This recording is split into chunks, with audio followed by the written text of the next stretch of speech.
Ikaw at ako ay mga mandirigma. Hello everyone! Kumusta po kayong lahat? Lieutenant Ronnie Liang here lang po ng Philippine Army. And welcome sa vlog natin ngayong araw. At ang topic natin ngayon tungkol sa mga reservists or kilala sa tawag na laang kawal ng Pilipinas. Ano ba ang isang reservist? Bakit ba ito itinatag? Para saan ba ito? Ano ba ang mga requirements? Paano mag-apply? Yan po ang ating mga topic sa ating vlog.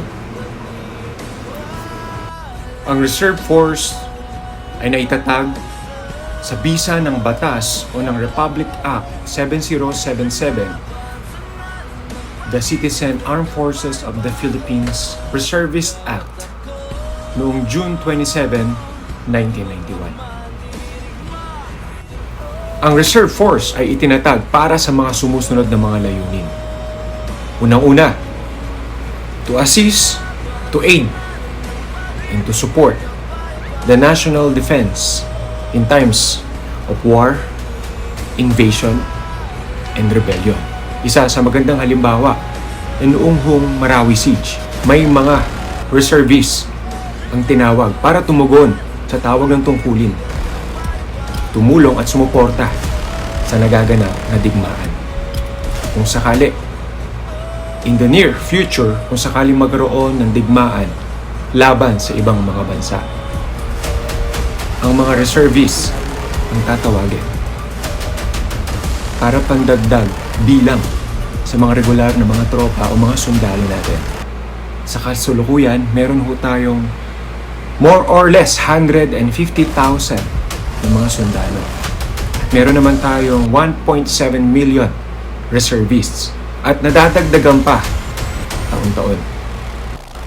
Sa madaling salita, kung sakali na ang 150,000 ng mga aktibong sundalo ay maubos o magkulang, merong mga reservist na laging handa, naka-standby, anytime, para punan o tumugon sa tawag ng tungkulin. Isa sa magandang halimbawa ay ang Israel War against Iran. Merong milyong-milyong mga reservists ang bansang Israel. Halos lahat na nga sila mga reservists. At nung nagkaroon ng digmaan, inactivate kagad nila ang bilang ng mga reservists upang punan ang mga kulang ng mga sundalo. Pangalawa, ang South Korea. Ayon sa research, meron silang more or less 3.1 million reservists dahil sa threat nila laban sa North Korea.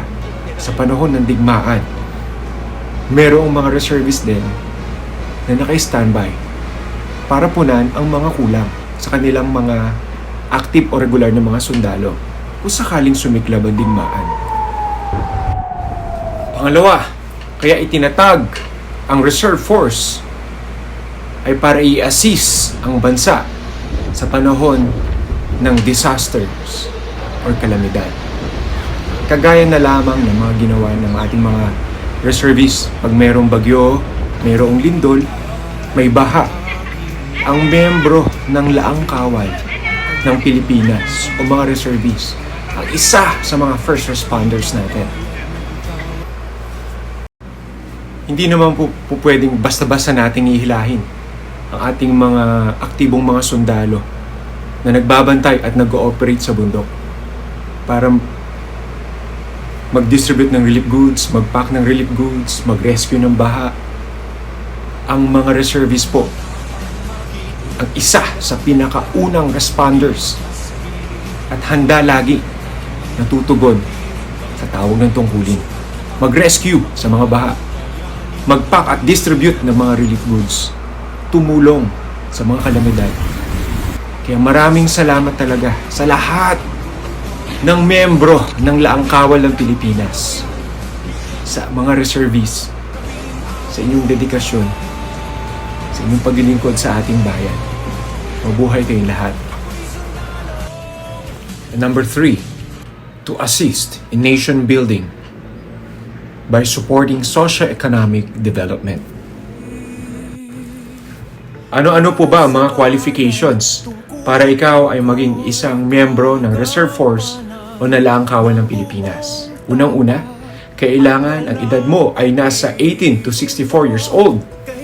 Pangalawa, sa educational background, at least high school graduate sa mga enlisted personnel at bachelor's degree o anumang bachelor's degree sa mga nais maging isang officer. Pangatlo, kailangan ikaw ay physically and mentally fit.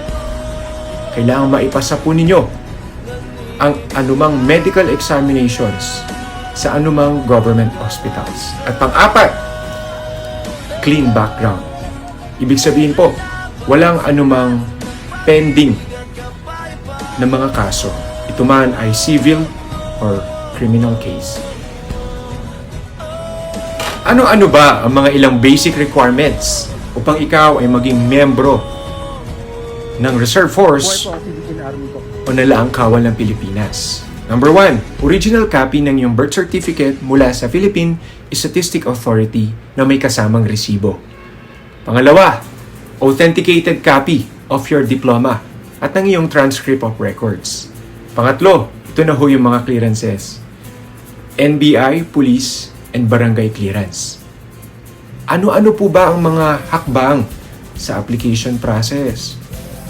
Unang-una po, kailangan po ninyong i-locate ang pinakamalapit na Regional Community Defense Group or RCDG or Community Defense Center, CDC, sa inyong lugar.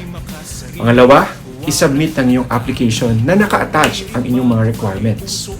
Pangatlo, abangan ng tawag at maganda sa inyong basic citizen military training. At pang-apat, ito na ho ang inyong oath-taking. At kung saan, maaari na ninyong makuha ang inyong serial number.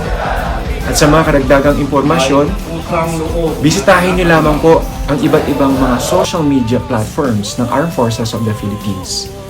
Kung sa Philippine Army naman, hanapin lang ninyo ang aming official Facebook page, Reserve Command Philippine Army. Ayos kong paalalahanan ng bawat isa na wala akong tutulong sa Pilipino. Hindi kapwa Pilipino din. Sa lahat ng mga nais tumulong at maglingkod sa ating bansa bilang isang miyembro ng Reserve Force o Nalaang Kawal ng Pilipinas. Nais kong paalalahanan ang definition ng service. Service is placing the interests of others first, before your own, without expecting anything in return. At sa mga kabataan, kung pwede kong i-quote ang ating national hero, si Dr. Jose Rizal, ang kabataan ng pag-asa ng ating bayan. Pero kung pwede kong i-edit ng kaunti, ang kabataan na may takot sa Diyos, ang mga kabataan na may puso sa paglilingkod, ang pag-asa ng ating bansa. Maraming salamat po at magkita-kita tayo muli sa ating susunod na topic. Ano-ano ba ang mga benefits ng isang miyembro ng Reserve Force o ng Nalaang Kawal ng Pilipinas? Hanggang sa muli, ito po si Lieutenant Ronnie Liang. Mabuhay ang Nalaang Kawal ng Pilipinas. Mabuhay ang Philippine Army. Mabuhay ang Armed Forces of the Philippines. Mabuhay ang ating bansa. Marami pong salamat. God bless. At walang pag-iimbot kailan pa man.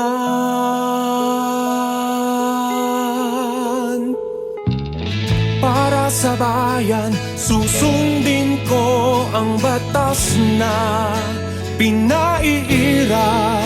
Hindi ako maghahangad ng para sa sarili lamang.